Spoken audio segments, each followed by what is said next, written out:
Shalom à toutes et à tous et bienvenue pour cette nouvelle série d'émissions, l'éthique de la vie. Nous aborderons quelques sujets cruciaux et modernes comme la procréation médicalement assistée, les dons d'organes, les transmissions de maladies génétiques et bien sûr les droits du patient, bien sûr selon la loi juive. Pour nous accompagner dans cette nouvelle série d'émissions, l'éthique de la vie, nous avons le Rav David Benyamin. Shalom Rav. Shalom Uvracha. Alors, je dois dire Rav ou docteur parce que je suis assez impressionné par votre curriculum vitae. Je vais donner quelques détails, vous me dites si je me trompe. Vous avez donc un doctorat en bioéthique à l'université René Descartes de Paris. Vous avez aussi une formation de médiateur. Vous avez une formation de conseiller en sexologie. Mais vous avez aussi des études sacrées, non universitaires, comme vous êtes diplômé au rabbinat d'Israël de Moël. Vous êtes diplômé du grand rabbinat d'Israël des lois du deuil, de la pureté familiale des mikveh, des lois du Shabbat et des rouves.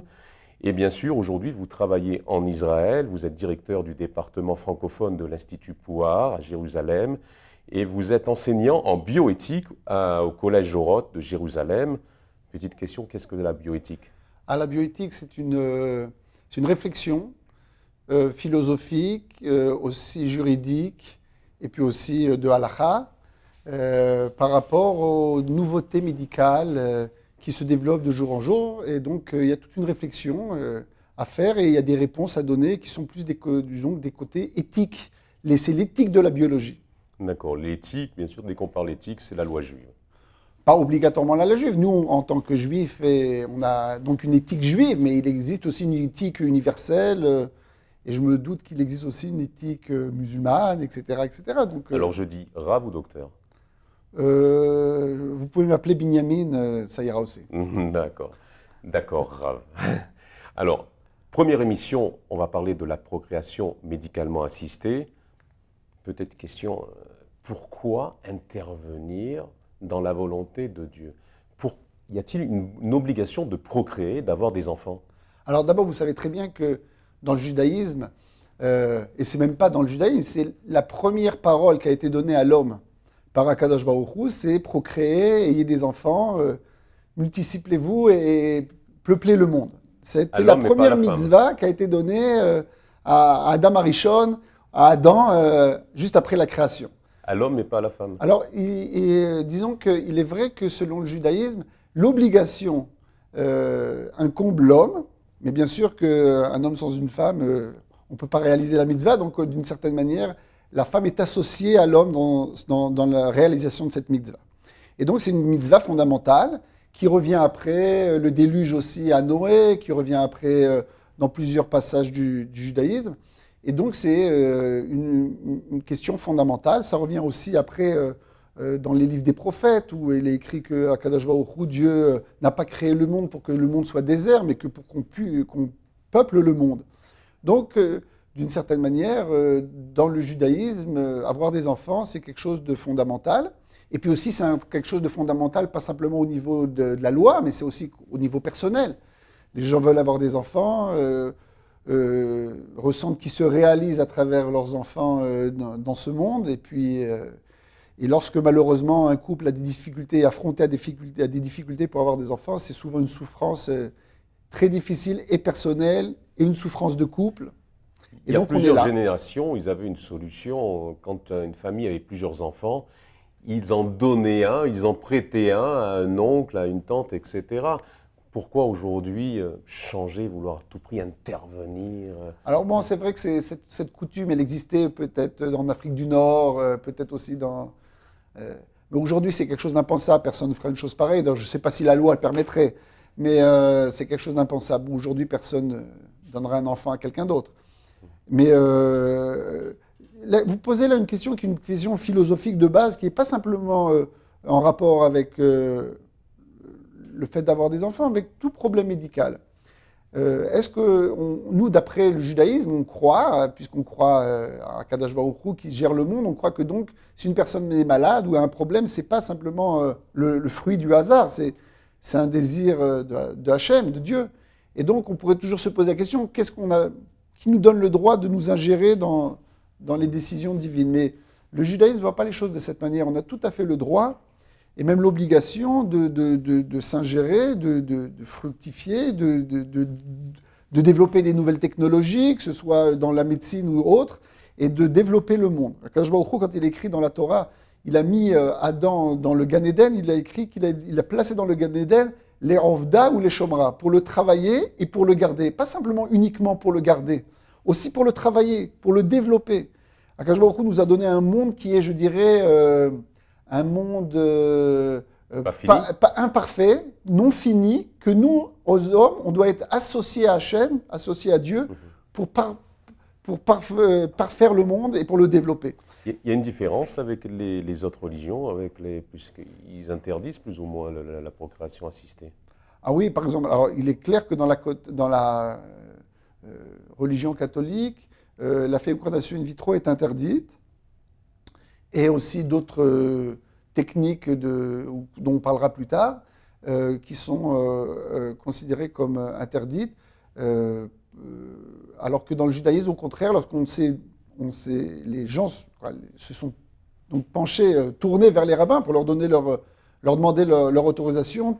L'autorisation a été donnée assez facilement. Il est clair qu'il y a des règles qui doivent gérer comment faire cette fécondation in vitro, par exemple, où c'est insémination artificielle, etc. Il y a des règles qu'il faut respecter, mais dans le principe, le judaïsme n'est pas contre. Mais si Dieu a décidé qu'un couple ne devait pas avoir d'enfants, pourquoi intervenir? Alors d'abord, on croit... C'est un manque d'émouna. Alors d'abord, on croit qu'à la fin, même s'il y a eu l'intervention d'un médecin et d'un biologiste, à la fin, s'il y a une grossesse et qu'il y a eu un aboutissement, c'est dans les mains d'Akadosh Baruch Hu. Vous connaissez très bien, il y a un dicton israélien qui dit « Nitoach itzliach va patient met ». L'opération a réussi, mais le patient est décédé. C'est-à-dire que même lorsque le médecin intervient, est-ce qu'à la fin ça va marcher, oui ou non, on ne sait pas.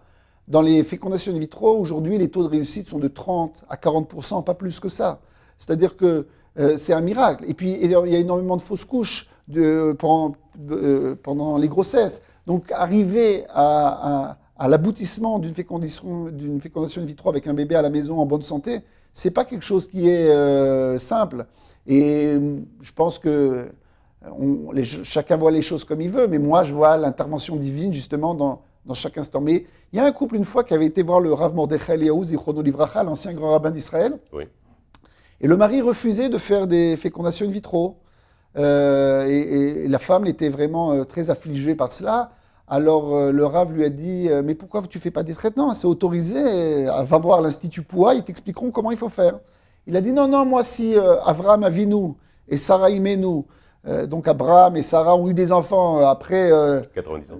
Avec l'âge de 90 ans et 100 ans, ils ont eu des enfants naturellement. Si Dieu, il m'enverra les enfants d'une manière naturelle. » Et là, le Rav Eliyahu s'est un peu énervé en lui disant « Pour qui tu te prends? Tu te prends pour Abraham, tu te prends pour Sarah. Eux, ils ont eu des miracles, mais toi, il n'est pas certain que tu en auras. » Je me rappelle aussi d'un autre couple qui a été voir un des grands décisionnaires rabbiniques du monde orthodoxe de Jérusalem, le Rav Shlomo Zalman Auerbach. Et le mari avait dit non, je me suis mis d'accord avec ma femme qu'on ne fasse pas de traitement. Si ça vient, ça vient. Et le Rav lui avait dit je ne suis pas certain que ta femme, elle veuille vraiment ça, elle accepte vraiment ça. Et sache qu'il y a l'obligation d'avoir des enfants, mais il y a aussi une autre obligation. Ve'afta l'iracha kamocha. Aime ton prochain comme toi-même et ne fais pas à ton prochain ce que tu ne voudrais pas qu'on te fasse à toi-même. Et ta femme, elle veut absolument avoir des enfants. Alors si, au moins pour ce principe-là, ve'afta l'iracha kamocha, aime ton prochain comme toi-même, tu dois faire des efforts. Oui, mais à partir de combien de temps y a-t-il une limite? On doit intervenir. C'est-à-dire qu'un couple essaye d'avoir des enfants, ça ne vient pas, comme on dit. À partir de combien de temps ils doivent se poser la question? On intervient, on arrête, on attend que ça vienne? Comment faire? Alors ça va dépendre de plusieurs paramètres. Si c'est un couple qui est très jeune, ils ont 20, 22 ans, 23 ans, et qu'apparemment tout est normal, leur vie est normale, le couple, il n'y a pas de... Alors en général, même les médecins préconisent que les gens attendent au moins 1 an et demi ou 2 ans. Parce que même lorsqu'il n'y a aucun problème, la chance de tomber enceinte chaque fois qu'il y a une ovulation et qu'il y a un rapport entre le couple, etc., les chances ne sont pas de 100%. Les chances que la femme tombe enceinte, c'est de 15%, pas plus que ça. Donc, dans les livres de médecine, il est préconisé qu'il faut au moins avoir un an et demi de vécu et de désir d'avoir un enfant, ce qu'ils appellent ça un projet parental, avant de se tourner vers un médecin. Mais bon, de nos jours, ça va dépendre aussi des conditions, puisque de nos jours, malheureusement, il y a toujours eu des choses comme ça, mais peut-être ces derniers temps plus tard, il y a de plus en plus de personnes qui se marient de plus en plus tard. Donc il y a des femmes qui commencent, ou des couples qui commencent leur projet parental à 38 ans, 39 ans, à 37 ans. On ne va pas attendre 1 ou 2 ans, on va attendre peut-être 3, 4 mois, 5 mois, et puis après, il va falloir prendre les choses en main, parce qu'on risque de perdre l'horloge biologique qui est très importante. Et puis il va falloir vérifier aussi le dossier médical d'une manière générale, s'il n'y a pas un problème, s'il n'y a pas un problème au niveau des règles, du mikvé, des relations intimes, s'il y a eu des maladies dans leur jeunesse qui peuvent faire que... Une étude psychologique ou une étude scientifique? Par quoi ça commence? Vous savez que dans ce domaine-là, toutes les sciences sont mêlées. Ne pas avoir d'enfant, c'est un problème médical, c'est un problème éthique, comme on l'a vu, ilchatique, de halakha, et puis c'est un problème de couple, parfois, et puis c'est un problème parfois psychologique personnel, et puis après, des fois, il y a la belle-mère qui s'y mêle aussi, donc c'est un problème aussi. Ça complique encore plus les choses. Donc, il faut savoir gérer la chose, il faut savoir gérer tout ça, et je crois que on comprend de plus en plus les choses. C'est-à-dire qu'à une époque, lorsque les couples avaient un problème, ils se tournaient vers un médecin, et puis le gynécologue était le seul à gérer la chose. Et de nos jours, dans les unités de fécondation in vitro, que ce soit en France ou en Israël ou dans le monde, il y a des psychologues, il y a des assistantes sociales qui sont là, il y a des rabbins qui sont là en Israël, justement parce qu'il y a des réponses qui sont... Ça doit être on doit gérer ça d'une manière, ce qu'on appelle multidisciplinaire. Je vous ai coupé. Un petit peu ma question. C'est une question médicale ou rabbinique? Une halakha ou scientifique? Psychologique ou philosophique? Alors c'est pour ça que l'Institut Pouah, entre autres, a été créé. Donc on est à Jérusalem depuis une vingtaine d'années, où on essaie justement de gérer ça selon tous ces aspects. Lorsque j'ai un couple qui vient vers moi, avec qui je m'assois et je discute, je soulève tous les aspects. C'est le couple qui vient vous voir, ou c'est l'homme, la première, ou la femme, le deuxième? Ça dépend. Comment ça se passe? Il n'y a pas de règle générale. Il est clair qu'il n'y a pas de règle générale, mais il y a des cas qui sont majoritaires. Les femmes sont beaucoup plus ouvertes à discuter de ces problèmes-là que les hommes. Mais ça fait partir de la nature humaine, je crois. Les hommes sont beaucoup plus renfermés lorsqu'ils ont des problèmes. Mais je préfère discuter avec le couple pour justement vérifier comment ils gèrent ça au sein de leur couple. Parfois, il y a des tensions, parfois, il y a des problèmes entre eux. Parfois, il y a une incompréhension entre l'un et l'autre. Un a compris le système, l'autre ne l'a pas compris. L'un l'accepte, l'autre ne l'accepte pas. Parfois, il y a un décalage entre le mari et la femme. Donc, nous, on est là. Alors, pour conclure, l'Institut Pouah, justement, vous êtes là. Qu'est-ce que vous faites? Alors, on est là. Alors, on donne des conseils médicaux, mais je précise bien qu'on n'est pas à la place des médecins.